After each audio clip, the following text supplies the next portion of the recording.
Damos paso ahora a Laura Pérez Hernández con una comunicación sobre el majismo y su alcance social en la prensa española del siglo XVIII. Cuando quieras, Laura. Vale, pues buenas tardes a todos y a todas. Primero, antes de empezar con la conferencia, me gustaría agradecer a Amalia y a las organizadoras de este congreso por haberme invitado aquí a presentar mi investigación y también por hacer posible este evento y tener a varios historiadores de la moda durante estos días. Mi ponencia se titula El majismo y su alcance social en la prensa española del siglo XVIII. En primer lugar, voy a dar unas pinceladas generales del majismo y de su importancia en la época. La moda, como todos sabemos, es un fenómeno social que transmite las diferentes particularidades de una época concreta y del individuo que la aporta. La moda en la España del siglo XVIII va a presentar varias particularidades porque en ella conviven diferentes estilos, las modas nacionales y estilos que proceden del exterior. Uno de los estilos que irrumpe en la España del siglo XVIII es el majismo. Se trata de un movimiento estético y nacional que surge a finales del siglo XVIII por múltiples razones de diferente índole, económicas, estéticas, morales e higiénicas. El principal motivo de su nacimiento es la queja ante las imposiciones francesas, ya que éstas estaban dejando de lado al vestido español. Surge como reacción a la adopción de la moda francesa, pretende fomentar la economía española mediante las producciones nacionales, al mismo tiempo que limita los excesos y promociona una nueva estética basada en la naturalización de las formas y las apariencias. Como decía, el majismo empezó siendo utilizado por las clases populares como forma de protesta frente a las modas internacionales, pero va a terminar siendo utilizado por las altas clases sociales en determinados momentos y eventos y momentos de divertimento. Nace como producto de la exaltación nacional. Las clases populares necesitaban ver sus realidades e identidades representadas, pero tiene un trasfondo mayor. Ya en los años 70, 1970, Carmen Martín Gaite adelantaba que el majismo era una forma de comportamiento que empiezan a adquirir las mujeres para transformar su situación social. Su afirmación no va a ser un caso aislado, ya que hay otros trabajos que van a relacionar este vestido con las nuevas concepciones que se tenían de las mujeres y también de la feminidad, como es el caso de la tesis publicada por Susanna Ward a finales del siglo XX. Ambos estudios dejan claro que el majismo no fue solo un movimiento estético, sino que su impacto fue más allá de la mera indumentaria. El majismo fue una transgresión moral frente a las tendencias establecidas. Con él las mujeres empezarán a utilizar sus prendas para redefinir su nueva identidad y su comportamiento. Al mismo tiempo que el majismo irrumpía, muchas ideas de la defensa de lo popular ya se encontraban en el ideario colectivo, formando parte del discurso de la época. Antes de empezar a centrarnos en la difusión de este movimiento en la prensa, me gustaría contextualizar el nacimiento del majismo en el siglo XVIII y entender por qué se empieza a utilizar en los barrios de Madrid. Desde el siglo XVII, el traje español había estado perdiendo poder y presencia en las cortes europeas. A medida que se pierde poderío territorial, el traje a la española también pierde importancia. En 1700 muere Carlos II, dejando como heredero al trono a Felipe V. El paso de los Austrias a los Borbones trae consigo cambios políticos y económicos en el que el traje ocupa un lugar esencial. Con la victoria de Felipe V en las batallas de Almansa, Viruerga y Villaviciosa, se fortalece la monarquía borbónica y se establece el vestido a la francesa, conocido por la corte del nuevo monarca como el vestido a la moda. Durante el siglo XVIII, la moda a la francesa también convive con la anglomanía y el estilo inglés. Este estilo da lugar a prendas más cómodas y austeras en cuanto a la decoración. El vestido a la inglesa se llamó en España vaquero hecho a la inglesa. En paralelo a estas modas, el pueblo español también hizo uso de su vestido popular, el que a partir de la segunda mitad del siglo XVIII se va sintiendo cada vez más unido como un claro signo de identidad. El más sobresaliente es el que conocemos como traje de majo. Este grupo social surge como reacción casticista a la moda francesa que había invadido todos los barrios, todos los aspectos de la vida dieciochesca. Este fenómeno, conocido como majismo, surge en los barrios de Madrid como respuesta a los profundos cambios sociales que estaban surgiendo. ¿Cómo era este traje? El traje de las majas estaba compuesto por jubón con solapas, ajustado al talle, sin ballenas y de mangas ceñidas, una falda conocida como guardapiés que no llegaba a cubrir los tobillos y un delantal. Como complemento se utilizaban la mantilla y la cofia. En cuanto al traje de majo, estaba formado por 3 prendas: la chaqueta, un chaleco corto y unos calzones. Alrededor de la cintura se ponía una faja de colores vivos. El traje de los majos y las majas no se definía solamente por estas prendas, sino por la manera y cantidad de guarniciones con las que estas prendas se adornaban. Por ejemplo, galones y cintas en la unión de las mangas con los hombros, bordados en las mangas y todo tipo de caireles, cordones y pasamanos.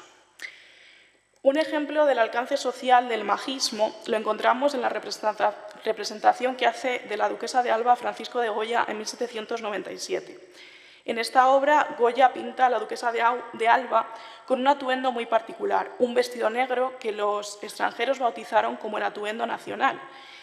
Este vestido lo llevaron todas las mujeres de la época, independientemente de su condición social. Lleva un vestido de 2 piezas, formado por jubón y basquiña, complementa el atuendo con la típica mantilla española y además lleva una faja de color rojo. La duquesa aparece en un paisaje que bien podría reflejar las orillas del río Guadalquivir en la región de Sanlúcar. Al ver esta obra, cabría preguntarse por qué una mujer del nivel social de la duquesa de Alba se hace retratar por Goya con un atuendo de excesivo carácter nacional y no con las modas francesas que estaban invadiendo los guardarropas de las clases nobles en toda Europa. Es una cuestión que responde a la necesidad que existía de reflejar cohesión y unión nacional a través de las prendas frente a las tendencias extranjeras. El alcance social de este movimiento también se ve reflejado en la prensa. La prensa se convierte en un instrumento cultural y con el paso del tiempo adquiere el nivel de foro de la opinión pública. Mediante la prensa se construyen las identidades de los individuos, se dan descripciones sobre su aspecto, apariencia, vestimenta y hábitos. Los periódicos de la centuria van a tener una gran difusión. Los diferentes artículos de los periódicos se centran en la moda y en la apariencia de la época y aparecen diversos temas: la crítica al estilo afrancesado, la crítica a los estilos femeninos y también la descripción de conductas y hábitos que las mujeres del siglo XVIII deberían seguir. La prensa de esta centuria va a adquirir un gran significado porque a través de ella se definen las categorías sociales, así como las exigencias que se impone a cada uno de los grupos sociales a la hora de vestirse. La prensa es un medio para difundir lo local, los comportamientos colectivos, la fisonomía social, como por ejemplo los nuevos tipos sociales emergentes. Y ahora pasaremos a hablar sobre diferentes periódicos que describen estos estilos de majos y majas. El primero de ellos es el Calaix de Sastre Nacional, que se publica en el año 1761. Se considera un periódico de carácter crítico en el que el individuo actúa como espectador de lo que está ocurriendo. En cada artículo se expone una idea en el título y en torno a ella se desarrolla una historia.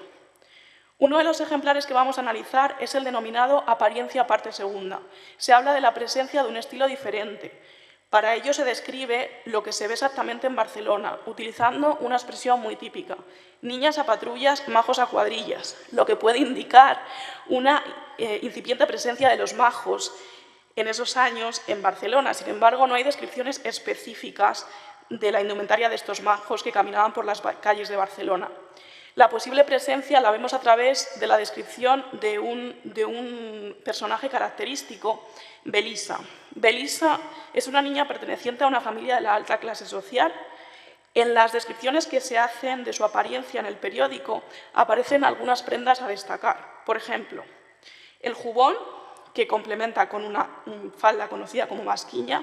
Por encima del jubón utiliza un pañuelo o mantilla para cubrir sus hombros. Además, complementa su conjunto con un zapato característico de los majos y majas que cuenta con una hebilla para sujetar el pie. Y así lo describe el autor, denominando incluso al traje de Belisa como un traje hechicero. Aquel traje hechicero usa Belisa, en el que el donaire y la verdad más brilla, basquiñitas de mujer, red y mantilla, ata al zapato una brillante hebilla que a medio pie lejos se divisa. Otro de los periódicos del que voy a hablar es El Pensador. Se publica entre los años 1762 y 1767. Sus diferentes discursos son calificados como pensamientos. Estos suelen abordar problemáticas sociales de la época y se centran en debates muy concretos. Por ejemplo, el comportamiento femenino, algunos tipos sociales que están emergiendo, como es el caso de majos y majas. Este es el caso del pensamiento número 13, que lleva por título Sobre la maledicencia y detracción. Se habla de un nuevo tipo social. Se define al nuevo tipo social como bárbaros, que tienen diversos temas de conversación y se dedican a expediciones vergonzosas. Los majos tratan a todas las mujeres por igual, independientemente de su clase social. Tratan a todas las mujeres por igual, sin hacer distinción de aquellas que pertenecen a distinguidos niveles sociales, ni diferenciar a estas de aquellas con las que tienen por costumbre relacionarse, las que viven en lugares como Barquillo o Lavapiés. El autor define a los majos como individuos que aprenden sus formas de hablar y comportarse en las plazas de toros, en las casas de juegos y en las arrabales. Son gente que no perdonan las sátiras ni las injurias y se rebelan contra lo establecido. Su habilidad es el empleo de sus lenguas torpes y sangrientas. De esto tienen la culpa las señoras, que les celebran sus groserías y además las admiten. Además, sus formas de comportamiento son favorecidas y crecen día a día como una plaga, pudiéndose ver incluso entre la gente de distinción majas y majos sin número. Otro de los pensamientos de este mismo periódico es el número 55. En este caso se describe a petimetres y a majos. Se considera a los petimetres como hombres influenciados por las mujeres, personajes que van a priorizar la frivolidad frente al intelecto. Su vida se basa en la emulación de las modas que lucen los altos niveles sociales. En este discurso también se va a hablar de los majos. Se considera que los majos participan en este proceso de emulación, pero son ellos los que son imitados. De acuerdo con el autor, esta emulación afecta a la sociedad de igual manera que lo hacen los petimetres. Una vez que se ha introducido a los majos para definir el tipo de emulación que generan en la sociedad, también se describen sus formas de ser, sus comportamientos, y se centran principalmente en las mujeres majas. Para él, las mujeres majas tratan con casta a los hombres, cuyos esfuerzos no hacen más que degenerar lo que son.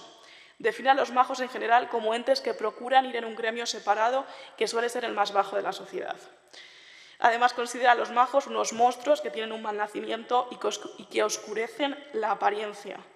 Considera que no solo lo hacen a través de su indumentaria, sino que también lo hacen a través de su tono de voz, de sus acciones, de las formas que tienes de actuar. Y lo que hacen es fomentar su ignorancia a través de un gusto depravado.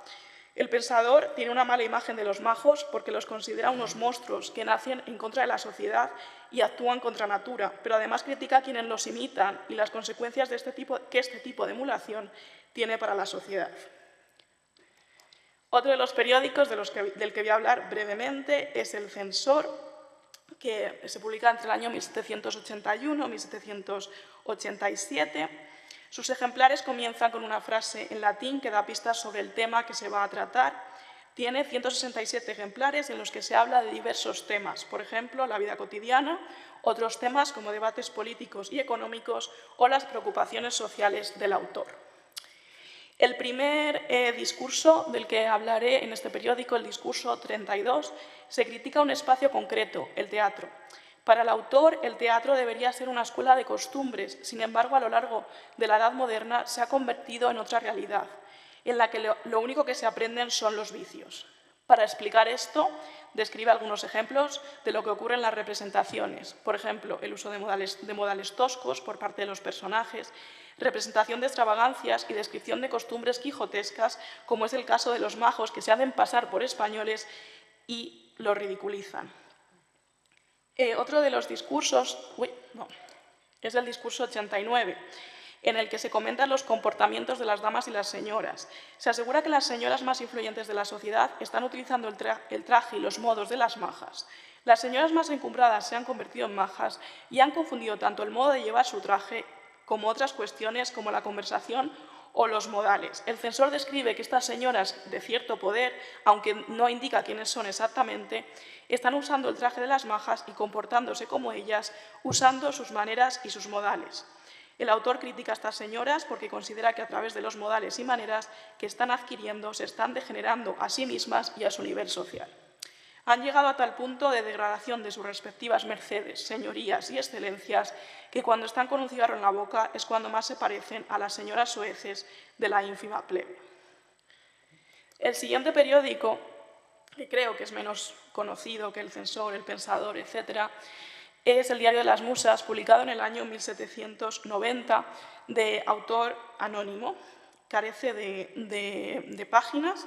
Al igual que otros periódicos mencionados anteriormente, una frase va a anticipar el tema del que se va a tratar.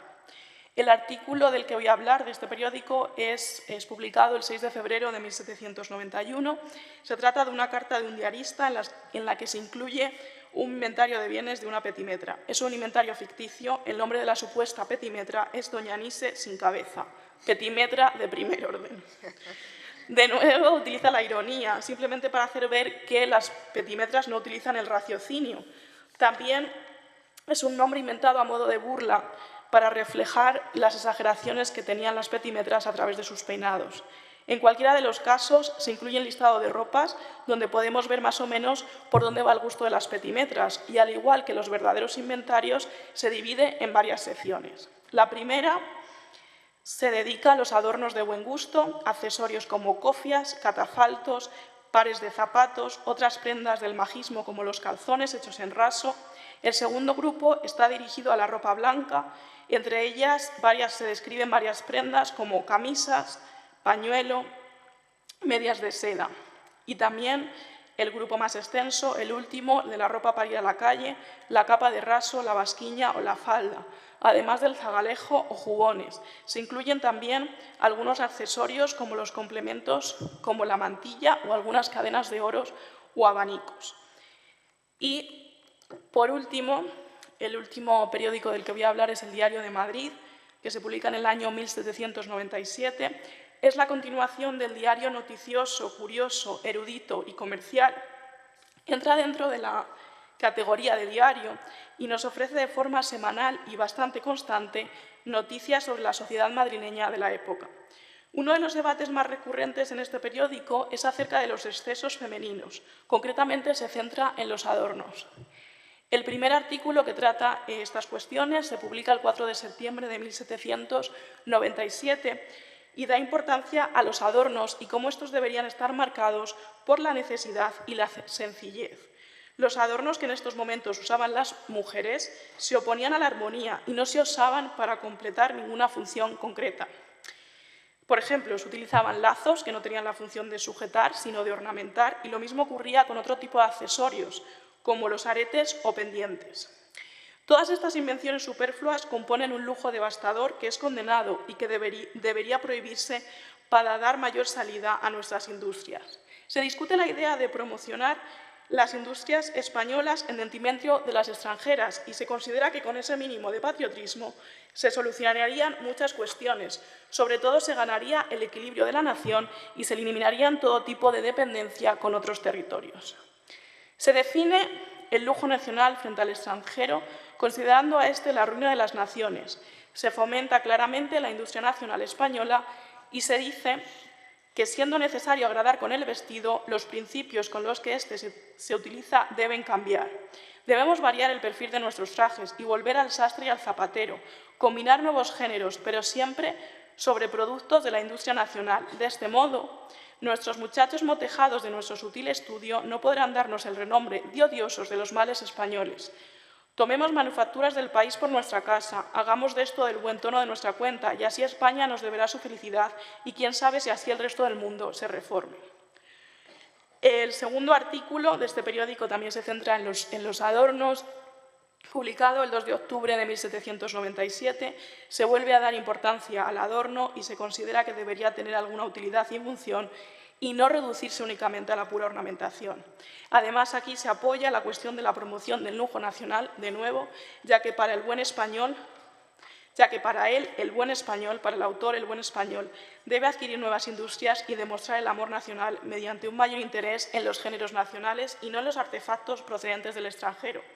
En esta cuestión incluye que esta manía no solo está presente en España, sino que es común en todos los países. Y para finalizar, concluyo. Como hemos visto a lo largo de los artículos de los diferentes periódicos descritos, el majismo y la exaltación de lo nacional es un tema muy frecuente en la prensa. La prensa del siglo XVIII tiene el papel de difundir la moda de la época y los modelos de vestido establecidos en cada momento. Actúa como elemento de difusión de las maneras y comportamientos al uso, siendo un elemento fundamental de la cultura de la época. La mayoría de la prensa que describe el estilo del majismo se basa en publicaciones semanales o mensuales en las que a través de discursos, reflexiones o ensayos sobre la estética se plantean los debates candentes del momento. Un ejemplo de estos casos pueden ser las descripciones sobre la vida cotidiana de diferentes tipos sociales de la época, como hemos visto, como la petimetra, o los textos que abordan cuestiones como el concepto de belleza o lujo, así como las transformaciones y las adopciones que sufren las prendas. Sobre todo se centran en las prendas femeninas como la basquiña o la mantilla. A través de los periódicos del siglo XVIII se deconstruyen discursos. Un discurso social que está en contra de toda novedad en la moda porque considera que afecta directamente al progreso de la sociedad fomentando la corrupción. Un discurso político que propone la naturalización de las modas y la nacionalización de las producciones. Y un discurso de género. Algunos de los debates que se plantean nos dan pistas de cómo se definían las identidades femeninas. Se producen continuas críticas a las mujeres por tener cierta tendencia al consumo y se propone un modelo de comportamiento más comedido, un vestido que no dé lugar a excesos. Existen algunos ejemplos concretos en los que se considera la maja como la culpable de la degeneración de la sociedad, sobre todo de la confusión social, por dar lugar a una emulación a la inversa, en la que las aristócratas utilizan el vestido popular. Algunos periódicos también tratan de aportar soluciones a los problemas que plantean. Por ejemplo, la necesidad que existe de naturalizar las modas y volver a las formas originales. La necesidad también de revisar la educación femenina y implantar una nueva educación basada en modelos de conducta más comedidos. Y también se plantean soluciones a nivel económico, promocionando la industria nacional y dejando de lado productos o prendas que proceden del extranjero. El éxito que adquiere el majismo a finales del siglo XVIII está bastante claro, puesto que podemos encontrar discursos que tratan sobre estos temas en diferentes periódicos. Son muchos los periódicos en los que se habla de los cambios estéticos experimentados en la época, así como la necesidad de revisar ciertos comportamientos derivados de ellos. A este respecto, podemos observar que existen dos discursos contrapuestos: aquel que defiende el majismo y promociona la idea de la racionalidad femenina, y aquel otro que critica las maneras adquiridas por culpa del majismo y propone un nuevo modelo de mujer y de vestido siguiendo los principios tradicionales. Muchas gracias.